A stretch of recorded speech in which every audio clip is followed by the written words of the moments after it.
Good afternoon, everyone. We'd like to welcome to the panel Distressed Real Estate Investment.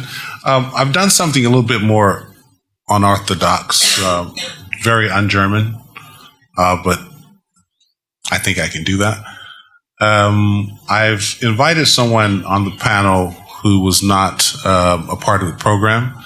I did that for two reasons. One, because I feel that he's one of the most knowledgeable guys, being American, other than me, in the German NPL market.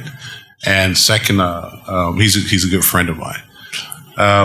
Gifford West of DebtX, and I'll let Gifford introduce himself along with the other panelists. I'll start with myself. My name is Clarence Dixon.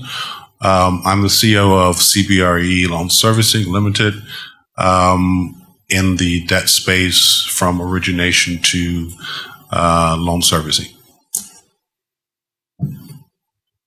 Okay. I'm Bruce Nelson. I'm the COO of the Situs companies. We are a loan advisory and servicing company, U.S. based, but we've been in Europe since 2004. My name is Gifford West. I run DebtX's European operations. We're a loan sale advisor. We've been operating in Germany since approximately 2003, and we've conducted sales in most of the major European countries. Hi, my name is Tim Brückner. I'm covering financial institutions and part of the investor environment for Corpus Sireo. We are a big German asset manager and manage about 2 billion of distressed assets. Okay, so my name is Daumann. I'm managing director with CR Investment Management, and I'm looking into debt advisory, underwriting, acquisitions, and this kind of stuff. So as you can see, we all come really from a debt world, from a debt perspective, understanding what our clients require, supporting them in their underwriting requirements, and then at the end, as from a transitional or administration process, administering these. So we see debt, and we see these loans, we see these assets from the moment of interest to the moment they're gone in many cases. Specifically to the German market has kind of been in the distressed asset universe since 2003, 2004. That's kind of when most of us got into it, I think. That's actually when I met Gifford. It was viewed at the time that it would last quite a while just due to the magnitude of it. I about 4 years ago, I stopped repeating the volumes of German NPLs because it changed almost every other day. But I think that's really beside the point. I think the view then, and the view is still now, that it's big. That lasted for 3 years. 3 years, and then all of a sudden it went away. So what happened? Where did they go? Are they hiding, or is there an interest in the distressed real estate space? And if there is an interest, where are the transactions? Can I start with Christian? Yeah. Well, there's definitely a huge interest in distressed transactions, and actually, it's both distressed in terms of debt and it's distressed in terms of real estate. I think the difference is that what you do see in the market is far more the outcome of distress in the form of bricks than in the form of loans. I would say that, and we're going to speak about this later, that the very aggressive pricing in terms of willingness to pay big tickets on the few NPL transactions that we are seeing is very much a sign that demonstrates how big the interest is. And actually, there are some transactions going on in the market, and I think the people that have dealt with this for a long time and have been bidding on this for a long time is the hope that not again somebody is jumping in and paying a market entry price that then is basically going to have a very difficult impact on the market. So long story, but there's less on the debt side than there is on the real estate side. A major appetite. Gifford, you as a debt advisor, as a platform, a debt platform, you see a lot of the things that is off market. What is your view on the German market, having been there, done that, but you keep coming back? Why is that? Well, first I have to say those were 3 wonderful years. Yes, they were. If I speak to the transactions we were actually doing or done this year, the difference between those 3 years was those were more strategic. They were big. They were bulky. They were German banks in the process of trying to deal with large problems. Where we're being asked to conduct sales now, it typically falls into 2 buckets. One is the tactical sale, which is we're rebalancing our portfolio, we're rebalancing our operation levels. If we could get rid of these loans at this price, that would be a great thing. But it's not 500 million, it's 50 million, it's 30 million. It's smaller. It might be an individual asset that the bank has just hit a wall on, or the fund has decided they'd rather not have. So right now we're conducting, in the month of December, we'll bid 100 million euros worth of non-performing loans in Germany that fall into that category. But it's all smaller, more heterogeneous, granular stuff. There's no more big pools. So the days of being able to buy in bulk are over, with a few exceptions of foreign banks selling in Germany. The second group is best characterized by 2 sales we did earlier this year, which was where they could see trouble down the line. So there's 2 to 3 years to run on the loan, but there's definitely problems with the leases, and they know that, and the bank knows that they're going to end up owning the building, and they'd rather put it into the hands of somebody who wants to own the building than attempt to work out strategy now. So there's not a lot they can do, but if they put it in the hands of somebody who wants that building, it would be a better outcome. Okay. Bruce, you all right? Well, from our observations, we've done a lot of diligence on the loan sales that have occurred in bulk. And even today, you've got 2 rather large portfolios out there that are being bid. I think the German NPLs there's still some on the various agencies, banks, whether it be Sireo or whether it still be Namath or the IBRC, and those are going to come to market here relatively quickly. But I think after that, you're going to see the vestiges of the foreign banks getting rid of their portfolios. But to answer your question, where are they? Where they're hiding on the German banks' books right now, and they're not coming to market because they've got loans that are subperforming. They're not truly NPLs at this point in time, and there's still a lot of built-up inventory there. And I doubt those are ever going to come to market on a portfolio basis, but rather over time, they'll just work those out one by one. The other observation to match yours, Giff, is that the things we're seeing now are pretty granular, pretty secondary, tertiary, and when you sell these portfolios, there's going to be a certain segment of that portfolio that can easily be marketed and can be dealt with fairly quickly, and then you're going to see a long, slow process of having to properly asset manage these assets and liquidate them over time. The other thing we're seeing, interestingly enough, is tails of other portfolios have been sold previously where they've gotten rid of 60 or 70 or 75% of their portfolio. These are some going back as far as 2004, 2007. And now they've got X amount of assets, which are really very difficult, very dirty assets that they just want to sell in bulk and get out. Go back to the point, operationally, structurally, they need to get out. Okay. Thank you. In 2004, 2003, 2004, Germany had, I don't remember the number, but let's say 7 or 8 mortgage banks. Today there are 3, 2, 3. How many are left? 3. So and those mortgage banks were really many of the culprits of some of the NPL business, as the drivers of the NPL business that proceeded in that marketplace.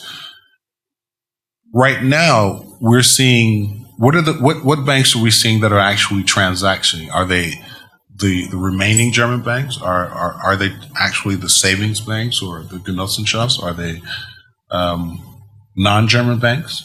Or where do we see, what types of banks do we see these pools coming out of in the future? I don't know that we see, in my opinion, pools of loans coming out. There'll be small pools if they are, but I think in general they're just going to have to try to work these assets out one asset at a time. At least that's my opinion.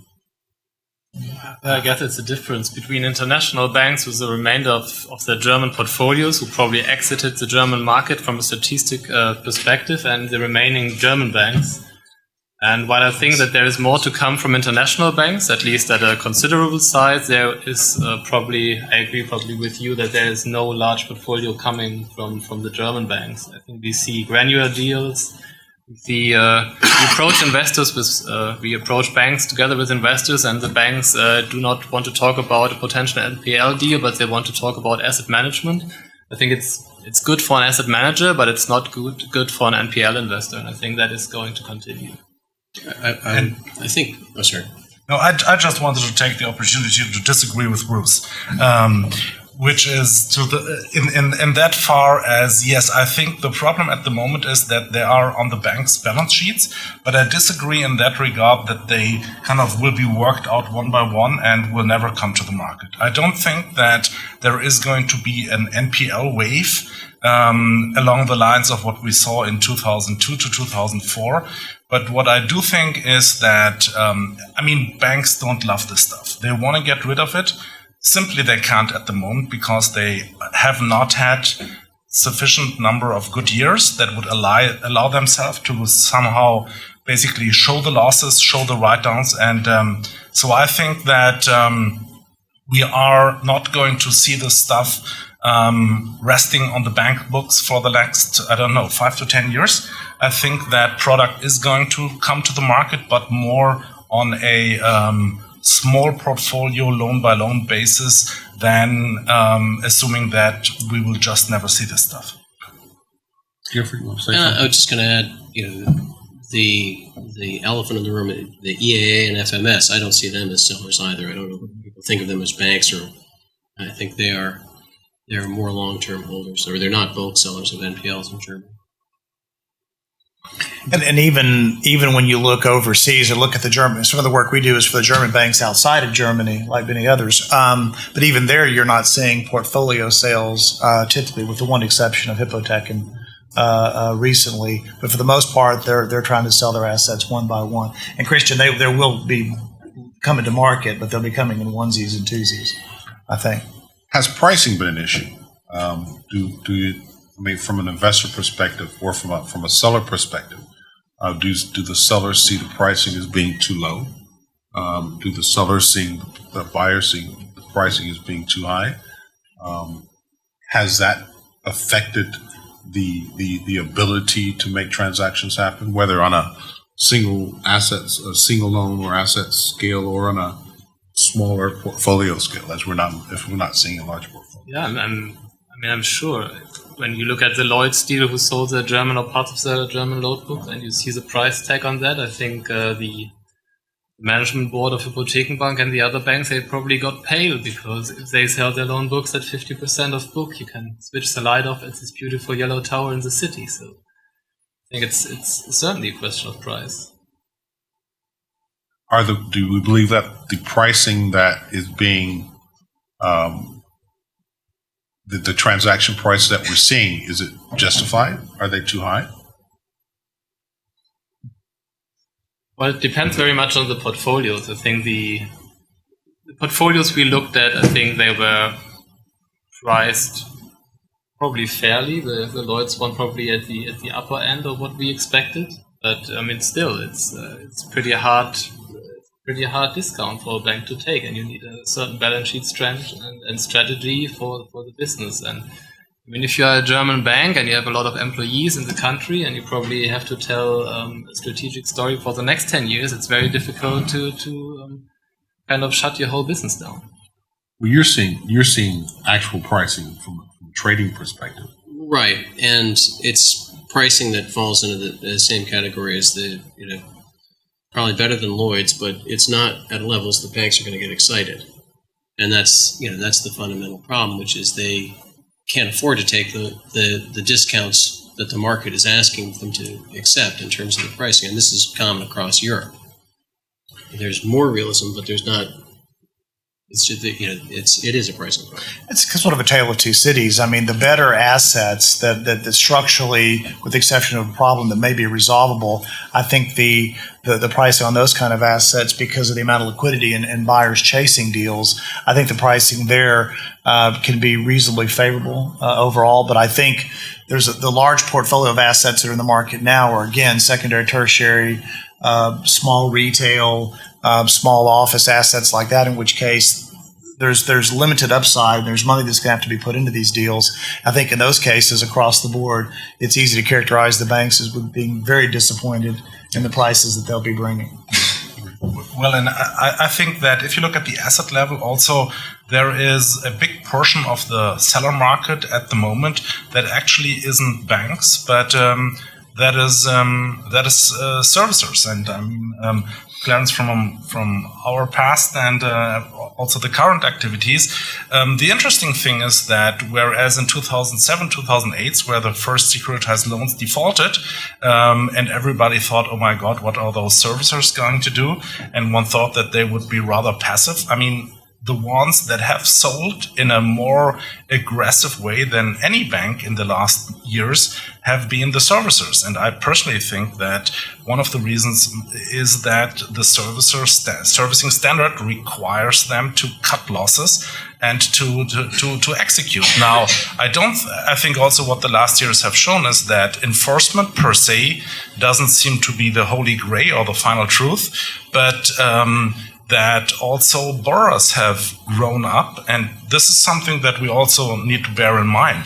The borrower profiles that we have seen in the big wave on NPLs between 2002 and 2004 is substantially different than what we are seeing at the moment. At the moment, we see quote-unquote professional borrowers that are in SPV structures, have substantial holding structures on top with the required knowledge.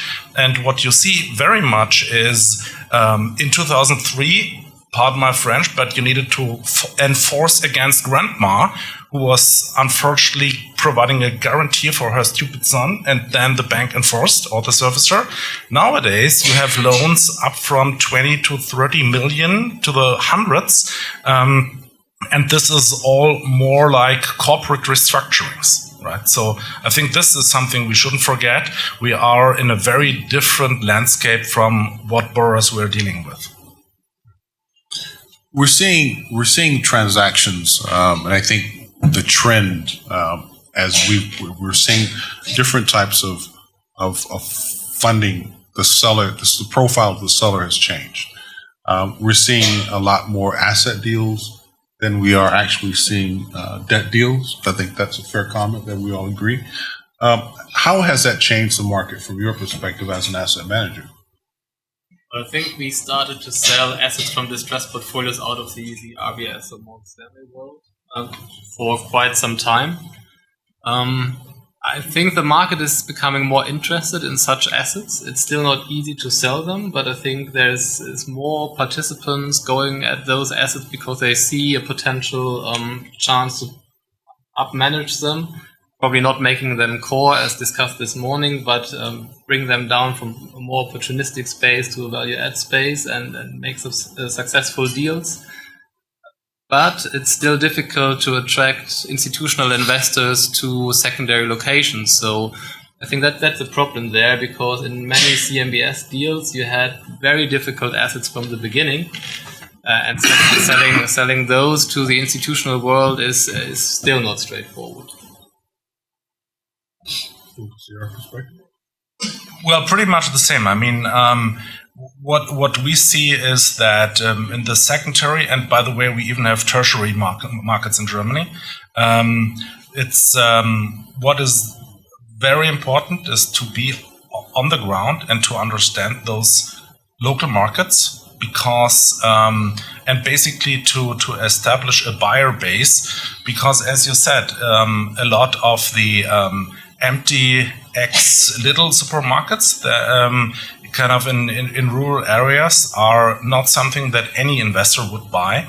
So this is the type of product that individuals would be looking at. You see very, very active family offices not exactly investing into this asset class, but the typical, I would say, buyer base is always is also very different, of course. And there are some mid-sized players in the market that also understand those mid-sized markets and towns very much, and I think pretty successfully are investing into this.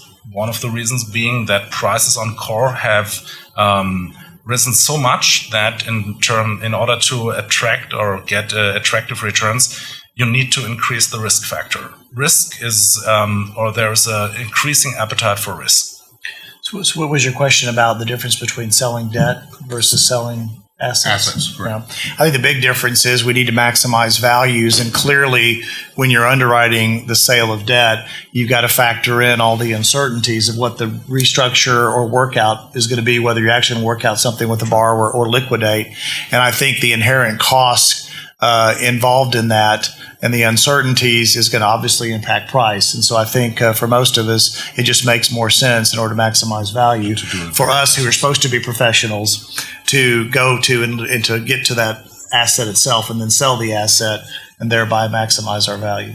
From a platform perspective, Gifford, have you noticed any changes in your market where, I mean, your platform is built around loan sales, but it doesn't exclude asset sales? Well, I mean, we predominantly do loan sales, right, and that's our focus. And we view, a loan sale is a tool in the bucket, a tool in the toolbox for any workout shop, but it isn't the perfect tool. And typically, it has more to do with operational issues, costs associated with that loan, or a desire we were talking about the end of the rump of a portfolio once the rest of it's worked out, and it becomes cost prohibitive to manage it. So, if you could get hold of the asset, if there's a liquid secondary market for that asset, you will always get more versus a loan sale. And you do loan sales when, in the case of certain financial institutions, there are certain risks that you're going to have to take and timeframes which you can't quantify, which from a structural standpoint, it's just better for you to go ahead and sell it as a loan as opposed to an asset. Right. And so I agree that is a tool that we all use in certain circumstances. The obvious one being contamination or something like that, where you don't want to step into the chain of title. But that being said, banks have a lot of staff at this point, and they prefer to work through it themselves and not crystallize the losses. Correct. So you see it more. It's a tool that people reach for on specific occasions, whereas 5 years ago, I think it was a much easier decision given both where price was and the volume they were trying to deal with. Let's switch over to sectors. It seems that multifamily seems to be the flavor of the month, or it's the flavor of the year. Is that a view that we share in the industry? Is it a phenomenon? Is it something that, 3 years ago, I think, Christian, back when you and I were trying to figure out what the hell was going on with level one, we would have never thought that multifamily would come back as strong as it did. We would probably have bet our wives on it that it would never have come back. So we would have lost that bet. It seems just in time, yeah. It seems that multifamily has revived. Whether it's justified or not, I'm not even going to bet on it anymore. But what is the factor behind multifamily making this resurgent, and is it sustainable? Well, it's certainly true that multifamily came back and the large-scale portfolios came back. They are all greatly refinanceable. The margins are going down, and it's all good. But if you look at the remainders of, for example, the level one portfolio or similar portfolios, they did not really come back. And there is no large institutional investor base buying those assets. And maybe the portfolios in Salzgitter have changed hands a few times, but they're still difficult. And the prices paid for those portfolios are way off the prices you see in the top 7 cities and are way off the prices even for large North Rhine-Westphalian portfolios. But does it have to do with the fact, one, that Germany itself did not do a significant amount of building for I don't know how many, for 10 years, and now that there's a requirement for more homes to be built that makes these buildings attractive for renovation and redevelopment? Well, I think the latest I heard was that we, the Germans, shrink in terms of population. So I don't know if that's the case. I think that the appetite for residential in Germany is because resi is perceived pretty much as Germany is perceived, boring but safe, right? If you look at the returns, Boring but safe? boring but safe. Sorry. Pardon my bad. That's all right. That's why you made me. No, but I think that this is the one thing. It is considered to be a safe haven. And let's not fool ourselves. When we think about those high prices being paid for resi and resi being the safe play, this is predominantly not the stuff that we see in the distressed CMBS, where there are multipliers being paid. I mean, we have seen transaction on portfolios, 20, 30% vacancy, 1,800 flats, where the multiplier you get in a portfolio transaction is 6-ish, 7-ish, right? So it is not the situation that all of this is overpaid. It is clearly that to the extent that investors are looking for a safe haven and look for prime locations in residential, yes, this is where we're talking 5-ish yields, 4-ish yields, all this kind of stuff. But there is also a comparatively small amount of very aggressive and very opportunistic priced residential stuff, especially still Plattenbau, if you forget about Berlin, Dresden, and Leipzig. I mean, and this may be my California heart, but can you make money on a Plattenbau? Sure. Clarence, price, buy cheap.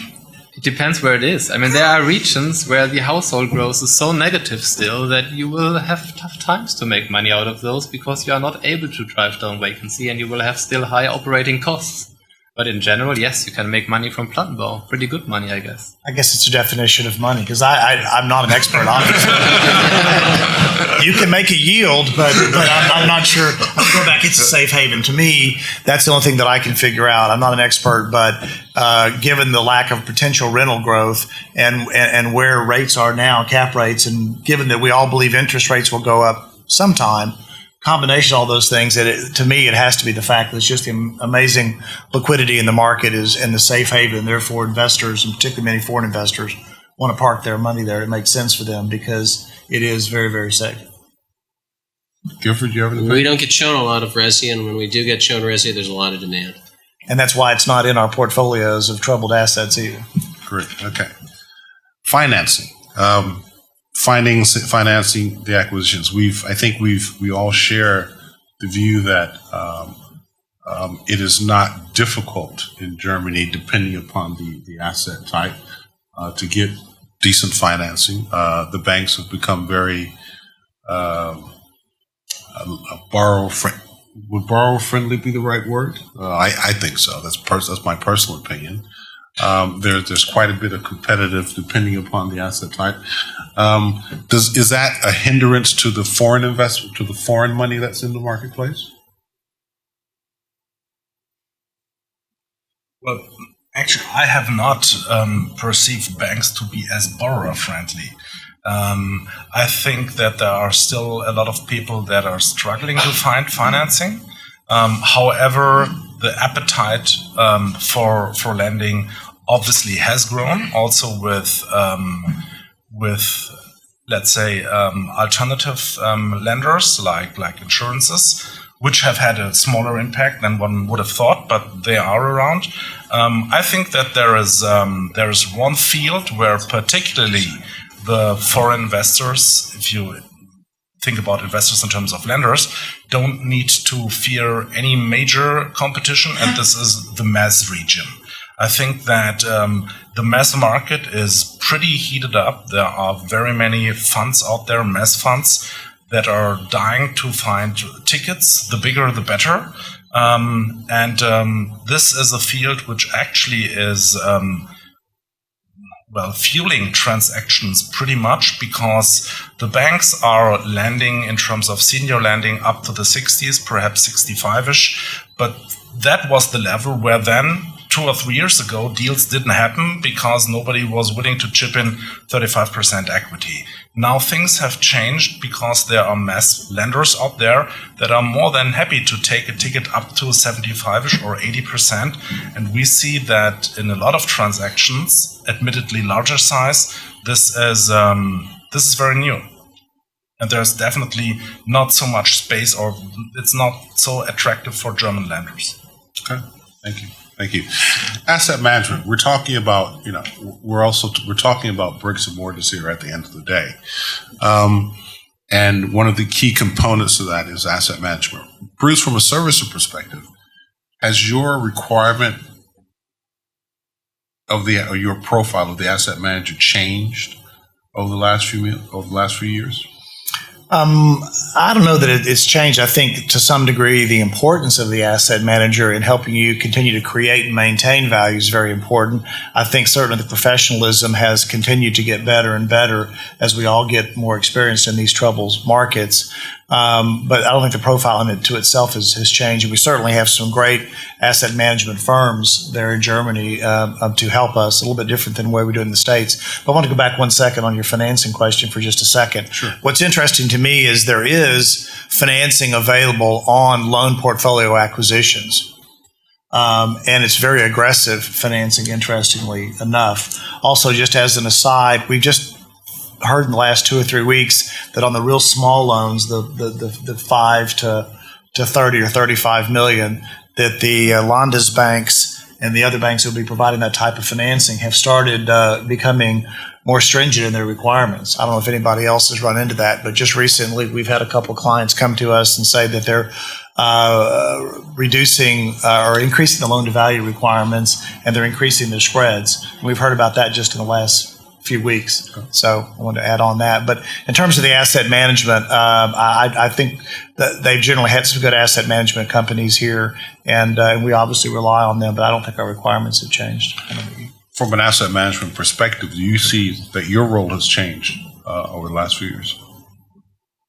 Well, I think what is specific to this client group is that the demand of reporting and proven IT systems, and that is ever increasing. And I think sometimes there's a risk of forgetting the bricks, because most of your time should be spent on the assets. You should look at the space, you should find tenants, you should develop ideas how you sell the assets and not report yourself to death. But I think that is something very, very specific to this kind of client group, because a lot of reporting is required to the market or to the banking institution itself, to all the committees. But from a pure asset management perspective, I think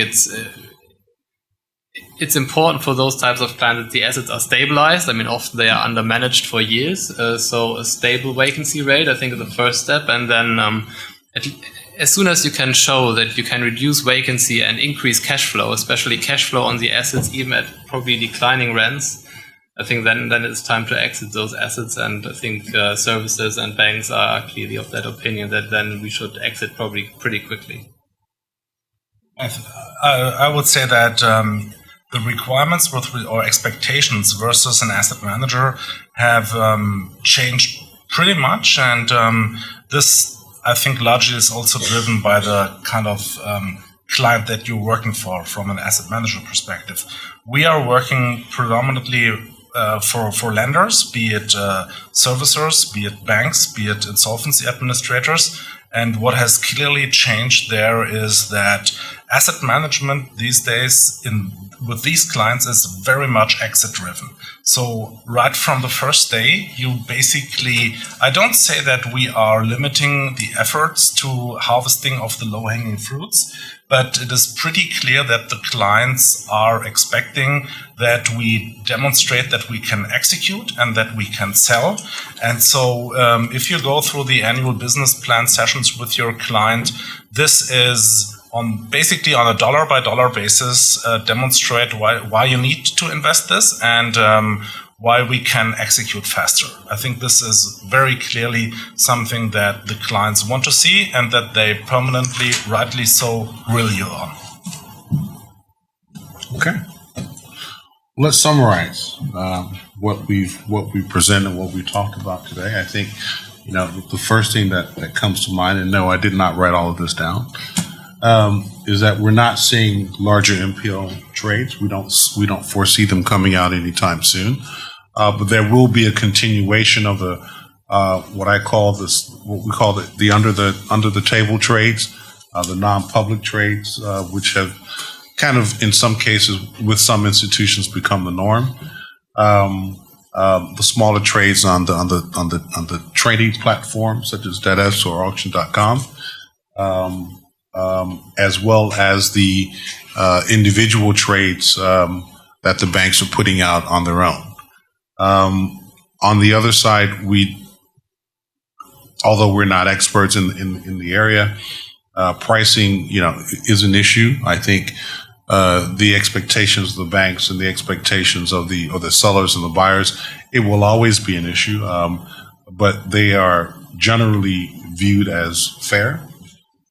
You do have your exceptions. There are the strategic investors who will come into a market and they will pay above market to get into that market. In some cases that lasts, and in other cases that does not last long, but that does have an effect on the expectations of the marketplace and where that future pricing will lie. Asset sales have become an increasing factor versus debt sales. The transactions are easier, they're much more cost efficient, and there's less execution risk on an asset sale than a debt sale. And these have become much more attractive to specific types of lenders, especially foreign lenders or non-German lenders, where debt funds are set up, insurance companies, in some cases private equity funds. And they're just funds that concentrate on assets generally, do not even get into the debt space. So that is becoming more frequently. Residential is the flavor of the year. So we'll see what flavor comes out next year. It may stay that way, but I will not invest in Plattenbau. That's just not me. We're not going there. And finally, we believe that in the German market, financing, we won't say is a non-issue, but we do think that financing has eased, the banks have become more approachable. As Bruce said, some of the banks may be tightening their underwriting guidelines, and I think you will continue to see that over the space of the next year as the capital requirements change. But at the same time, there are banks out there that can today fulfill their budgets for 2014. They can fill those in their pipelines today, so that is a non-issue. If there's any questions from the audience, we're glad to take these at this time. If not, enjoy your coffee break and have a great day.